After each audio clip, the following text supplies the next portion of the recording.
কোন বারে নখ কাটবেন না, কোন দিন নখ কাটলে শুভ, নখ কাটার এই নিয়ম না মানলেই অভাব চেপে ধরবে।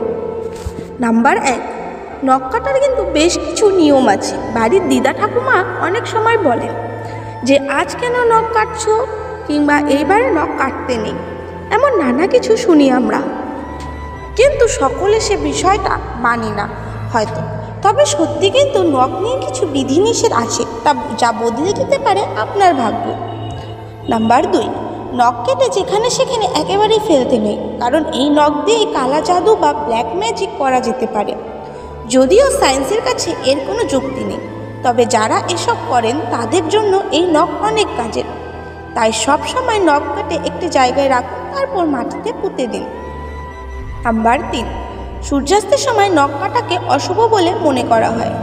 এই সময় নখ কাটলে অশুভ শক্তি প্রবেশ করে, সংসারে অকল্যাণ অভাব ডেকে আনে।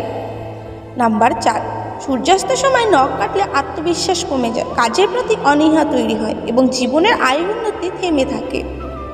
নাম্বার 5, স্নানের পর কখনো নখ কাটতে নেই। নখ কাটার পরে স্নান করা উচিত, না হলে লক্ষ্মী দেবী রেগে যান, সংসারে নানা বাধার সৃষ্টি হয়।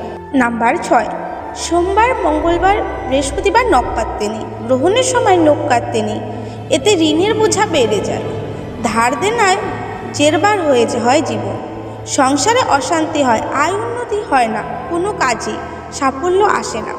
নাম্বার 7, নখ সবসময় শুক্রবারে কাটলেই শুভ। বাড়ির সামনে যদি বট গাছ থাকে তবে সেখানে নখ পুঁতে দিন শুক্রবারে। আপনার উন্নতি কেউ আটকাতে পারবে না, সব কিছুতেই সাফল্য আসবে।